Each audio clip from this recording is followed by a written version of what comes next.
بسم اللہ الرحمن الرحیم۔ کون کہتا ہے تمہارا وجود نہیں ہے؟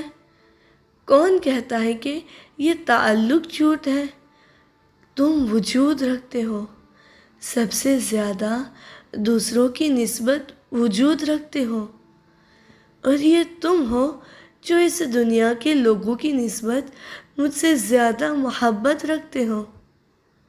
ہاں، پچھلی رات میں ہار گیا، میں نے تمہیں چھوڑ دیا، لیکن تم نے مجھے نہیں چھوڑا۔ میں نے اپنی آنکھیں بند کر لی اور تو نے دوبارہ میری آنکھیں کھول دی۔ خدا کو سب معلوم تھا، اور اس نے ہی یہ امتحان میرے لیے رکھا تھا تاکہ میں ان سوالوں کا جواب ڈھونڈوں، اس کی سمت قدم بڑھاؤں۔ ایسا لگ رہا تھا کہ میرا اور اس کا تعلق اور مضبوط ہو گیا۔ شہداء، ہم شرمندہ ہیں۔ قسط 52۔ خوشی قابو نہیں ہو رہی تھی، سوچ رہا تھا کہ حرم جاؤں اور امام رضا علیہ السلام سے اپنی خوشی شیئر کروں۔ خوش بھی تھا اور شرمندہ بھی، اپنی شکست اور شکوک کی وجہ سے شرمندہ تھا اور خدا کی نشانی کی وجہ سے خوش۔ اب دنیا کا کوئی شخص، کوئی چیز بھی مجھے قانع نہیں کر سکتی تھی کہ یہ راستہ غلط ہے، نہ کوئی منطق اور نہ ہی کوئی فلسفہ، چاہے میری ناقص عقل کے مطابق وہ منطق یا فلسفہ کتنا ہی مضبوط ہوتا۔ ویسے دل تو بہت کرتا تھا کہ کاش معلوم ہو جائے وہ جوان کون تھا، لیکن خدا میرے لیے اس بات سے زیادہ اہمیت کا حامل تھا جس نے اس جوان کو میرے لیے بھیجا تھا۔ خوشی کے اشک بہا رہا تھا، انتظار کر رہا تھا کہ امی اٹھے، اجازت لوں اور جلدی سے بس حرم جاؤں۔ کئی دفعہ میں نے سوچا کہ ان کو اٹھا دوں، لیکن پھر دل نہ مانا۔ خدا کی شیرینی نے میرے پورے وجود کو گھیرا ہوا تھا کہ میرا دل نہ چاہ رہا تھا کہ ایک سوئی جتنا بھی اس سے کم ہو۔ امی کو اپنی خوشی کی خاطر اٹھانا گناہ نہ تھا، لیکن احساس و نیکی اور معرفت سے بہت دور ہو جاتا۔ اب 8 بج رہے تھے، دور سے امی کو دیکھ رہا تھا، کبھی کھڑا ہو جاتا، پھر بیٹھ جاتا، پھر گھڑی کو دیکھتا۔ امی کافی لیٹ سوئی تھی، لیکن اب میری طاقت بھی جیسے ختم ہو رہی تھی۔ خدایا، اگر صحیح ہو تو اب خود ان کو اٹھا دو۔ ابھی میرا جملہ ختم نہ ہوا تھا کہ امی نے کروٹ لی اور اٹھ کر بیٹھ گئی۔ میں نے جو ہی ان کو دیکھا بھاگ کر کمرے میں چلا گیا، اپنے اشک کنٹرول نہیں کر پا رہا تھا۔ اس سے زیادہ واقعیت اور کیا ہو سکتی تھی، اور کس طرح خدا میری باتوں کا جواب دے۔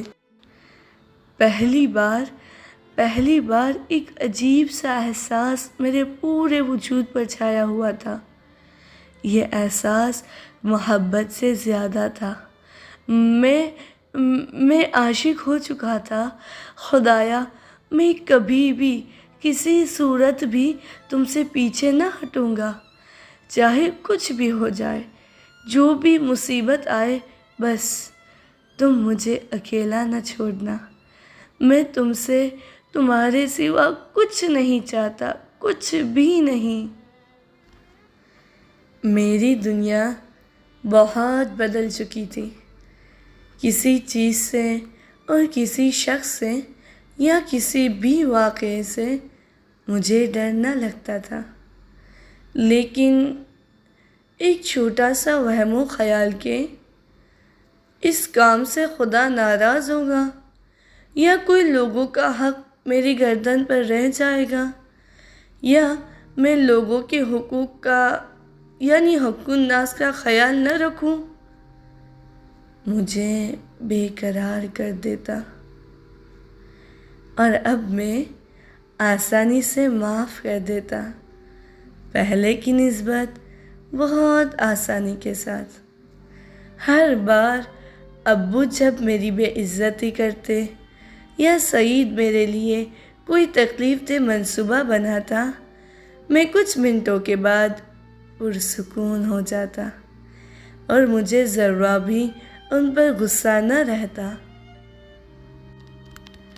خدایا، میں تیرے بندوں کو معاف کرتا ہوں، بس تو مجھے بخش دے۔ عجیب سا سکون میرے وجود پر آہستہ آہستہ چھا رہا تھا۔ اب سمجھ آ رہی تھی اس بات کی، میرے بندوں کو کہو اگر 1 قدم میری سمت بڑھے، میں 10 قدم ان کی سمت بڑھوں گا، اور میں خدا کے ان قدموں کو اور اپنے سے نزدیک ہونے کو آسانی سے دیکھ رہا تھا۔ خدا کی رحمت، برکت اور لطف، خدا کی بے گناہ رحمت کے سامنے ایک حقیر سا بندہ تھا۔ اب جب کہ ابو نے کام پر جانے کی اجازت نہ دی تو میں اپنا تمام وقت مطالعہ پر صرف کرنے لگا۔ بہت سارے خدا شناسی کی باتیں جو آغا محمد مہدی نے بتائی، اور یہ بھی کہ میرا دل چاہ رہا تھا کہ اپنے تمام وجود سے خدا کو حس کروں، اور جس طرح میں نے اسے دیکھا تھا دوسروں کو بھی بتا سکوں۔ میرا دل چاہ رہا تھا کہ سب میری طرح اس عشق و محبت کو سمجھے اور اس خوبصورتی کو دیکھے۔ میری الماری کتابوں سے بھری ہوئی تھی، اور میں بہت سے سوالوں کے جواب ڈھونڈ رہا تھا۔ کیوں خدا بہت سارے لوگوں کی زندگی میں اہمیت نہیں رکھتا؟ کون سے عوامل ہیں جو لوگوں اور خدا کے درمیان فاصلے کا باعث بنتے ہیں؟ کیوں میں پڑھتا اور سوچتا رہتا؟